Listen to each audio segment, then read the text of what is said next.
From this video you will learn how to cook cocoa buns.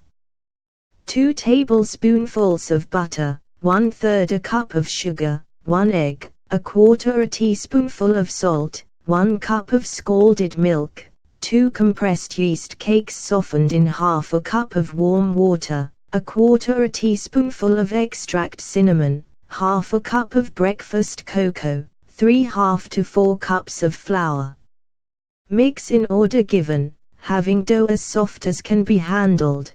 Turn onto moulding board, roll into a square about an inch in thickness, sprinkle on 1/2 cup of currants, fold the sides to meet the center, then each end to center, and fold again.